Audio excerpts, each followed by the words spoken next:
제 441강 제목은 세상.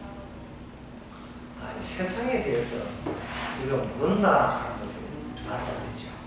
왜냐하면 세상에서 태어났고 세상에서 양육받았고 세상에서 현재도 살고 있기 때문에 나는 누군지 몰라도 세상은 누군지 무엇인지 안다. 자신만만해하는 것이 이 세상 사람들의 특징입니다. 그런데 이 예수님께서 사람들이 자신만만하게 안 한다는 이 세상. 그런데 그 이 세상에 대해서 예수님께서는 이렇게 말씀하시죠. 네가 이 세상에서 빠져나갈 방법을 아느냐? 벗어날 수 있는 방법을 아느냐? 그 질문을 주님께서는 이런 식으로 질문을 던졌어요. 너희는 이곳에 살아라. 너희들이 좋아하는 이 세상에 살아라. 나는 이 세상을 떠나 아버지께로 갈게. 벌써 이별이죠. 제자들은 예수님과 함께 이 땅에 살고 싶은데 예수님은 세상 버리고 제자 버리고 따로 어디에 가겠대요. 걱정이 된 자들은 누구냐면 제자들이었습니다. 그들은 모든 걸 버리고, 베드로의 한 말이 모든 걸 버리고 주님께 몰빵했죠. 다 그랬던 거예요. 도박판은 그런 도박판이 없습니다. 예수님께 희망 걸고 어떤 가능성을 걸었던 거예요. 구원의 가능성, 메시아일 것이라는 가능성. 가능성을 잡았기 때문에 그들은 주저할 게 없이 모든 걸 다 걸었습니다. 모든 걸 걸었기 때문에 제자들은 오해했어요. 어떤 오해냐면 자기가 새 사람 된 줄 알았어요. 모든 걸 예수께 걸었기 때문에. 그런데 그거는 인간들이 괜찮은 영혼을 만나면 이용하고 싶은 심보에 지나지 않습니다. 괜찮은 건 만났다, 와보라. 나 메시아 만났다, 와보라. 요한복음 1장에 나온 이야기예요. 그럴 때 그들은 기다렸던 내한테 이익이 되는 사람, 내한테 도움되는 사람, 내가 생각했던 꿈과 이상을 실현시켜줄 사람을 내가 만났으니까 내 소박한 소망은 이루어지겠다 하는 자기가 전에 설정해 놓은 계획이 철회될 이유 없지요. 완성을 보게 되는 겁니다. 철회는 무슨 철회?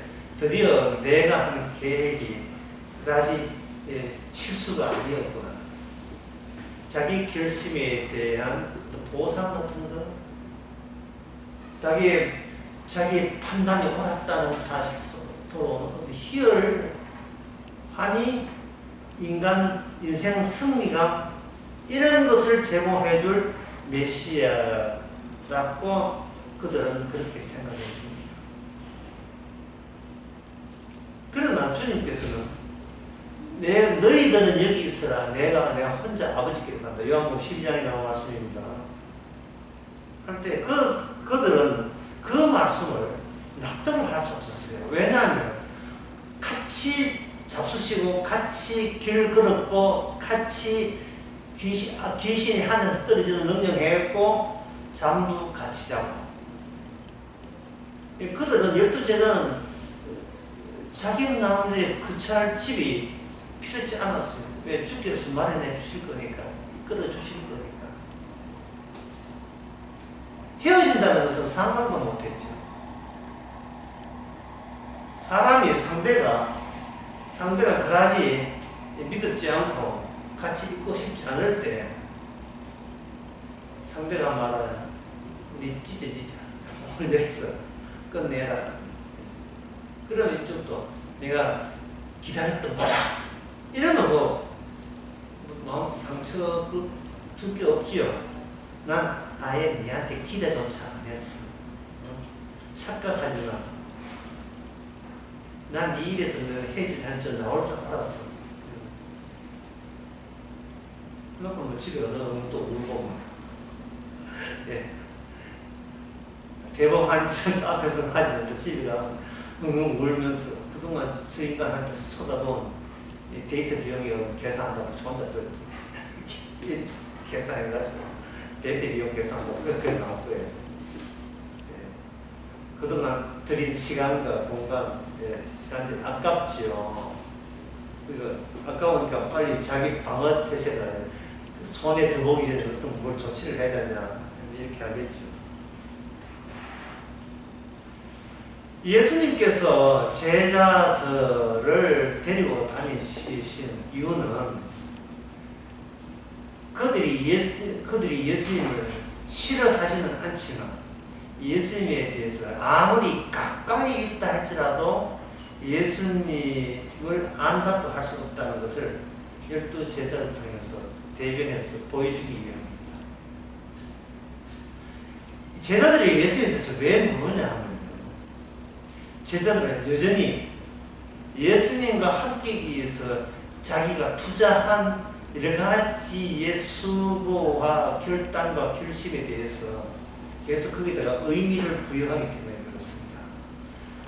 내가 악착같이 예수님을 따랐다. 예수님과 더불어서 권능을 행했다. 이것이 예수님도 하셨지만 나도 했다는 것을 계속 같이 견지하라는 거예요. 그러나 주님께서는 네 것이 있는 난 내 나라에 못 간다는 겁니다. 그 이유가 뭐냐면 예수님 아버지 갈 때 그냥 그렇다고 그냥 올라간 게 아니에요. 십자가에 들어가서 올라갔어요. 다른 길은 없어요. 사도 바울 말대로 십자가 능력 외에는 다른 구원의 능력은 없습니다. 그 십자가가 뭐냐 하면 내가 그동안 공들였던 모든 것이 무의미함을 하나님 앞에서 착살하는 그 길이에요. 된통 얻어맞는 그 길입니다. 의미 없었다는 거예요. 내가 신앙생활하고 교회 다니고 이 모든 게 성공한 모든 것이 의미 없다는 거예요. 그러면 제자들은 그걸 눈치를 채야죠. 내가 주님 따라다니고 열심히 주님 따라 하늘나라 가고 또 메시아 왕국을 하겠다는 데 있어서 나는 내가 하는 모든 수고와 주에 협력한다고 하는 모든 예수님이 의미 없음을 본인이 몰랐던 거예요. 제자들이. 그걸 받아들이기가 곤란했던 거예요. 그래서 예수님께서 십자가를 언급하면서 제자들에게 하나의 낌새를 줘요. 결국 너희들은 나와 헤어질 수밖에 없다. 그 낌새가 마태복음 16장에 나옵니다. 16장 13절. 예수께서 가이사랴 빌립보 지방에 이르러 제자들에게 물어가는데 사람들이 인자를 누구라 하느냐? 사람들. 그 세상 사람들이죠. 세상이죠. 예수님을 누구라 하느냐? 왜 예수님께서는 그 있지도 않는 세상 사람들의 의견을 왜 묻습니까? 제자들 보고 바로 너희들은 나를 누구냐 하고 바로 훅 치고 들어가시면 되는데 왜 세상 사람들을 왜 거론하는 그런 우회를 그치느냐 이 말이죠. 세상 사람들은 너희는 뭐라고 하느냐 하는 거예요.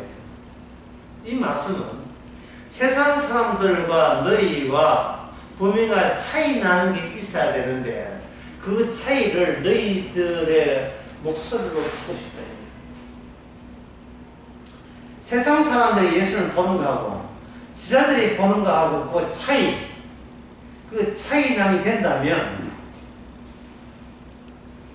제자들은 세상에서 탈출을 하지 않더라도 이미 세상과 어울릴 수 없고 합류할 수 없는 세상 바깥의 공간에 놓여있는 자들입니다. 여러분들이 성도입니까? 성도라면 이런 인식이 있어야 돼요. 성도라면 여러분에게 예수님 똑같은 마태복음 16장 13절 똑같이 매일같이 질문하게 돼요. 세상 사람들은 나 믿나? 이런 질문을 하기 전에 세상 사람들은 어떻게 보느냐 질문을 매일같이 하게 돼요. 세상 사람들은 예수를 어떻게 생각하느냐? 가로되 들어는 세례야, 들어는 엘리야, 들어는 에레미야 선지자 중에 하나이다. 라고 이제 배아들이 이야기를 했죠. 이건 정답이다 아니라 정답이 아니다. 예, 엘리야, 세례요한, 어떤 에레미야 이쪽 노선에 속하지 않는 분이 누구다? 예수님입니다. 가라사대 너희는 나를 누구냐 하느냐 하시고 16절 이야기하기를 시몬 베드로가 가로되 주여 주는 가로되 주는 그리스도 살아계신 하나님의 아들입니다. 그래서 아주 재밌는 일은요, 베드로가 정답 같아 보이는 정답을 이야기했죠. 그런데 그 내용은 누가 채우냐면 17절에 예수님이 채워줘요. 맨날 이런 식이에요. 제자들은 풍으로 이야기하는데 그 실력은 제자들이 감을 못 잡고 있어요. 하지만 주께서 감 잡히도록 제자들을 그 내용까지 이끌어 주십니다. 바요나 시모나 내가 복이 있다. 네가 알게 한 것은 혈육이 아니고 하늘에 계신 내 아버지시니라. 그래서 아버지가 베드로와 및 제자들에게 하실 몫이 여전히 남아있다는 뜻이에요. 18절. 네, 그거 17절까지 봅시다. 그렇게 되는 거예요. 그러니까 제자들로 하여금 그들이 예수님을 따라다녔다 하는 데서 그들이 본인이 철회해야 돼. 거부해야 될 이유가 아버지께서 제자들에게, 예수님께서 제자들에게 할 일이 계속 제자들에게 주어진다는 사실을 제자들은 알아야 되고, 그것이 바로 세상 사람들이 예수님을 아는 것과 제자들이, 오늘날 성도들이 예수님을 아는 것의 차이입니다. 시작하신 분이 주님이기에 마무리도 누가 짓는다? 주께서 지어주신다는 것을 아는 자가 성도입니다.